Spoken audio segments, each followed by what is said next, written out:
Hello YouTubers. I usually start my videos by saying hello and welcome back, but I watched one of our videos the other day and it sounded really lame, so from now on it might be hello YouTubers, if that's any better. I'm doing a special book review today.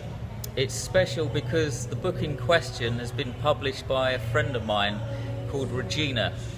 She has her own BookTube YouTube channel called Regina's Haunted Library. I've left a link for that below and you should check it out.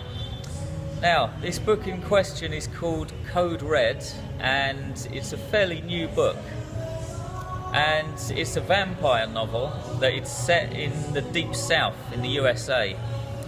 I don't usually read vampire novels, it's not really my thing, but Regina has reviewed more than one of my books on her channel, so I thought I'd give this one a go, and I was pleasantly surprised. The basic plot is there's a young man in a kind of psychiatric hospital who believes that he's a vampire. Everybody just thinks he's crazy, of course, including the doctors and nurses, but one day one of the nurses gets bitten by this young man and she kind of begins to show signs of turning into a vampire herself, and from then on the story kind of progresses into this vampire slasher novel. Okay, that's the basic premise. My first impressions of the story and of the book is that it's actually well structured. There's a nice build up to the action, but it's not too slow and it's not too fast. The story struck me as being very well structured. It builds up well and the action kind of unravels at the right moments. It's very well paced is what I'm trying to say. That's what struck me first. That's a good plus point here. The second good thing I can say about it is that there's a decent amount of humour in the novel as well.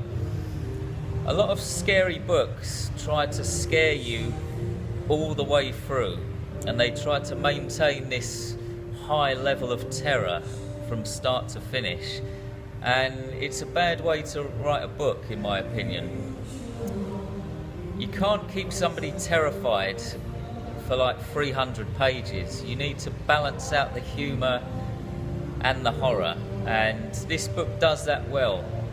There are quite a few laugh out loud moments in the book, and there's a great character in the book called Silas who I'll get to in a moment. So the humour is good. I was also quite pleasantly surprised that there's a science fiction element to the story as well.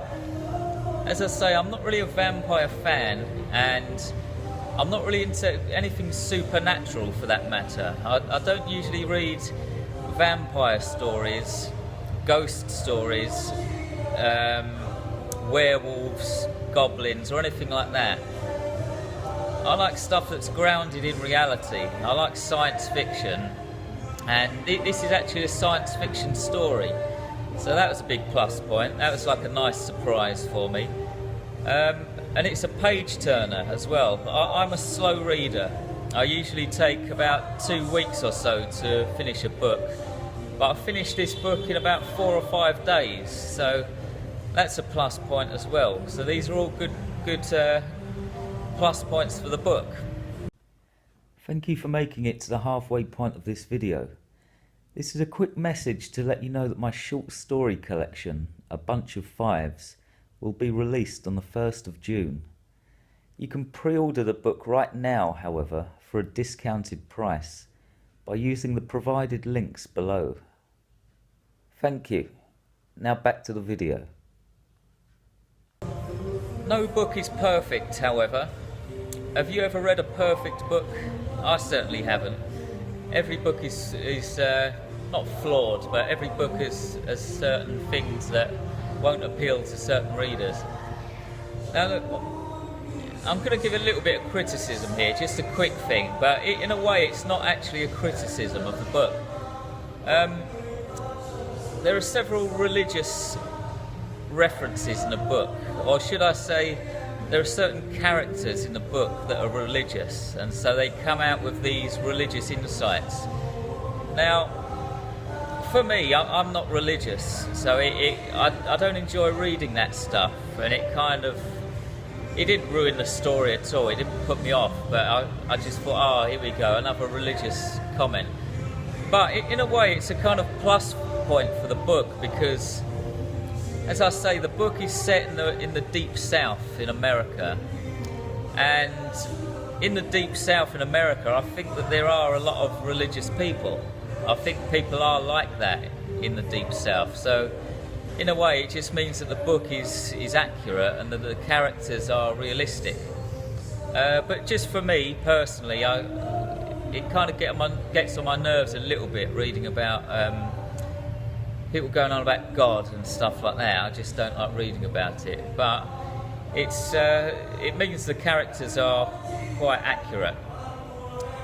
I would describe this book as a fun slasher novel. That's what I would summarise it as, or categorise it as.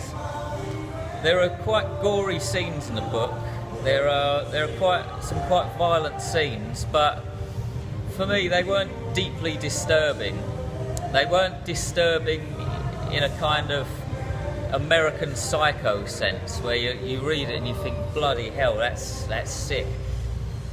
It is violent, but it's violent in a fun way. I would describe it as fun violence and fun gore. And as I say, for me, there's one character that makes the book great. It's a character called Silas, and I would describe him as a kind of old man who's ex-army. He's like an ex-Vietnam veteran, and he lives in this kind of caravan or motorhome, and he comes out with these brilliant one-liners all the way through the book, and he adds a kind of level of humour to the story that kind of really makes it what it is. I can't remember any one-liners off the top of my head in front of the camera right now, but there are loads of them. In every chapter he comes out with some great joke or great wise crack, and his one-liners had me laughing all the way through, and I think he's a great character. And just look at this front cover. I don't know who designed this front cover, but whoever it was, they did a marvellous job. It kind of reminds me of some of these retro book covers from the 1980s. I don't know whether that was deliberate or not, but great job. Whoever did the front cover, it's a great cover. I really like it. If you're into vampires, definitely give this one a go. If you're not into vampire stuff and you just like a fun ride, if you like a fun slasher story, also give it a go. I've left links for the book in the description box, by the way. You'll find a link for Regina's BookTube channel.